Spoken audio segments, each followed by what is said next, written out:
2024년을 관통한 키워드는 유난히 강렬했다. 의료, 노동, 금융, 산업 등 한국 사회를 지탱하던 시스템 전반에서 오랫동안 쌓여온 문제가 하나둘 터졌고 경고로만 머물던 징후는 현실로 드러났다. 그로 인한 균열과 충격은 국민과 기업에 고스란히 닿았다. 매달 강력한 헤드라인이 뉴스를 장식했던 2024년 10대 사건을 정리했다. 1. 의료 공백 더 키운 의대 증원 연초를 가장 시끄럽게 했던 사건은 의대 증원과 이로 인한 의료 대란이었다. 지난 2월 정부는 2,000명 의대 증원을 포함한 의료개혁 정책을 내놨다. 필수 의료가 붕괴한 데 따른 조치였다. 피부과나 성형외과는 넘쳐나는데 응급실이나 수술실, 지방에는 의사가 없었다. 올해 응급의학과 전공의 충원율은 79%까지 떨어졌다. 전문의 이탈 현상이 가속화되는 와중에 전공의까지 미달되면서 의료 공백은 더 커졌다. 정부는 의대 정원을 매년 2,000명씩 늘려 이를 해결하겠다고 했다. 여기에 수가 조정, 보상 확대, 정부 지원을 통해 필수 의료에 생긴 공백을 메우겠다는 계획을 발표했다. 의료계는 거세게 반발했다. 2,000명이라는 숫자에 대한 충분한 논의를 거치지 않았고 필수 의료를 기피할 수밖에 없는 의료제도를 고치지 않고 의사 배출만 늘리면 효과는커녕 부작용만 낳을 수 있기 때문이다. 정부는 의대 증원을 강행했지만 병원의 경영난과 인력난은 심화했다. 의대 증원 정책에 반발한 전공의들이 사직했고 전임의들도 번아웃을 호소하며 줄퇴사했다. 8월 말 집계 기준 사직 전공의는 1만 1,732명이었다. 세계에서 가장 효율적이라는 평가를 받던 한국의 의료 시스템은 붕괴를 피하지 못할 것이란 전망이 나온다. 여당 총선 참패 4월 총선에서는 22대 국회 300석의 주인공이 정해졌다. 여당이 참패하면서 2016년 이후 8년 만에 여소야대 국회가 꾸려졌다. 이틀막 사건, 최상병 사망 사건 피의자 이종섭 전 국방부 장관 호주 대사 임명 등이 악재였다. 여당은 탄핵 저지선을 넘어선 것에 안도해야 했다. 총선 결과가 나온 직후 재계에서는 협치를 강조하는 논평이 쏟아졌다.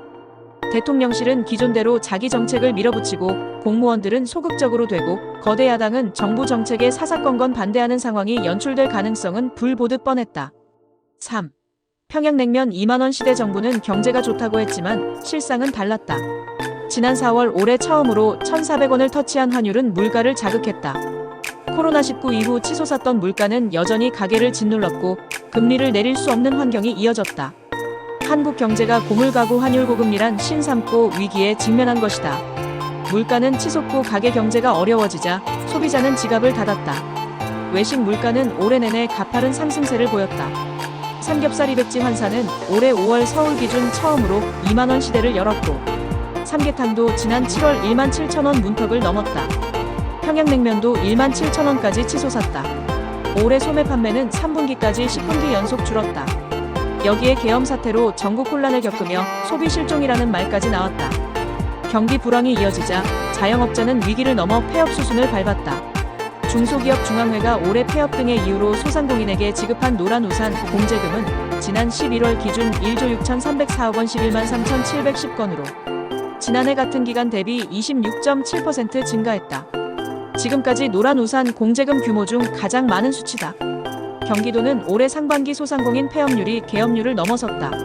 수출마저 휘청거린다. 수출 증가율은 4개월째 내림세를 걷고 있다. 내수 침체와 수출 둔화가 겹치자 한국은 경제 성장률 1%대 저성장 시대로 진입하고 있다.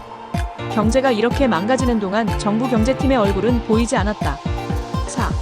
국장의 위기와 미장의 시대. 올해 들어 나스닥은 36.62% 상승하며 사상 처음으로 2만 시대를 열었다. S&P 500 지수는 올해 50번 넘게 신고가를 갈아치웠다. 반면 코스피는 올 들어 8% 하락하며 2,000선을 벗어나지 못했고 삼성전자는 지난 11월 4만원대를 찍었다. 일본과 중국, 대만 증시가 안정적으로 상승하는 와중에도 코스피만 나 홀로 하락세였다. 국장 탈출을 외치면서도 저점 매수에 미래를 걸던 개인 투자자들마저 증시를 떠났고 외국인의 매도세도 이어졌다. 돈은 비트코인과 미국 증시, 금으로 옮겨갔다. 비트코인은 사상 처음으로 10만 달러 1억 5천만 원을 돌파했고 애플, 엔비디아, 마이크로소프트, 아마존, 구글 알파벳, 메타, 테슬라 등 일명 M7 주식의 연간 상승률은 75%에 달했다. 서학개미들의 자산은 덩달아 뛰었다. 미래에셋증권 고객의 올해 해외 주식 평가이익은 약 14조 6천억 원 늘었다. 해외 주식 고객 평가이익률은 61.7%였다. 민희진의 난, 하이브의 민낯, 산업계 뒤흔든 경영권 분쟁 맞다이로 들어와 개저시더라. K-팝 역사의 한 획을 그은 장면이었다. 지난 4월 25일 민희진 전 어도어 대표의 기자회견은 파격적인 형식과 내용으로 가득했다. 이날 130분 넘게 생중계된 회견에서 민 전 대표는 하이브에 대한 폭로성 발언을 쏟아냈다. 경영권 갈등은 하이브가 자회사 어도어 대표였던 민희진에게 배임과 경영권 탈취 의혹을 제기하면서 불거졌다. 전 국민 도파민을 책임지던 이슈는 국정감사로까지 번졌다. 민 전 대표는 8월 대표이사 자리에서 해임됐고 프로듀서로 남아달라는 어도어의 제안을 거절한 뒤 11월 사임했다. 뉴진스 역시 소속사의 의무불이행을 이유로 11월 전속계약 해지를 선언했다. 하이브와 민 전 대표의 갈등은 전속계약 유효 확인 소송과 여러 건의 민형사 고소건 등으로 현재 진행형이다. 하이브 사건 이외에도 금호석화, 고려아연, 한미약품 등이 경영권을 두고 갈등을 이어가고 있다. 6. 딥페이크 일상을 위협하는 사건도 있었다. AI 발달로 이미지 합성 기술이 정교해지면서 실제 얼굴 사진에 음란물을 덧붙이는 딥페이크 성범죄가 수면 위로 떠올랐다. 경찰청에 따르면 딥페이크 성착취 범죄 신고는 올해 들어 10월까지 전국에서 총 921건 접수됐다. 경찰 집중 단속 기간에는 하루 평균 9.92건의 신고가 접수됐다. 가해자의 98%가 남성이고 이 중 10대가 80.4%로 가장 큰 비중을 차지한다. 범죄 피해자는 가해자의 같은 반 친구, 교사, 지인 등 일상을 함께 살아가는 사람들이었다.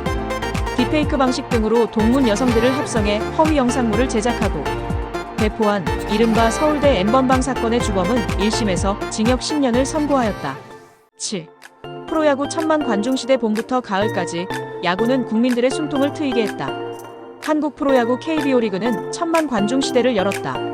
1982년 출범 이래 42년 만에 이뤄낸 성과다.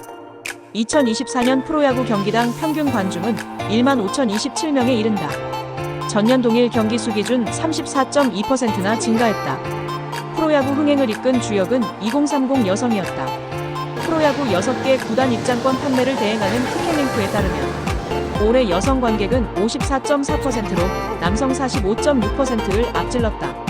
연령대로는 20대가 1위 33.0%, 30대가 2위 25.8%였다.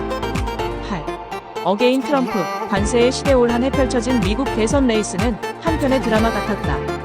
공화당 후보에게는 총알이 날아왔고 민주당 후보는 대선을 100일 앞두고 사퇴했다. 조 바이든 미국 대통령에 이어 카멀라 해리스 부통령이 대선 후보로 나섰다.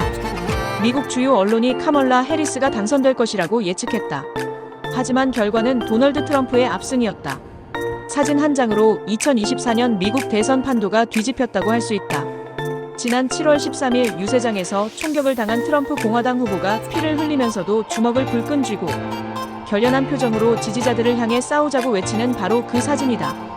이 장면으로 공화당 지지층은 무섭게 결집했고 결국 6월 말 TV 토론회에서 참패한 조 바이든 대통령이 민주당 후보직을 사퇴했다. 미국 경제는 나홀로 호황이라는 평가를 받을 정도로 좋았지만 유권자들은 내 삶이 4년 전보다 나빠졌다며 바이든 정권을 심판했다.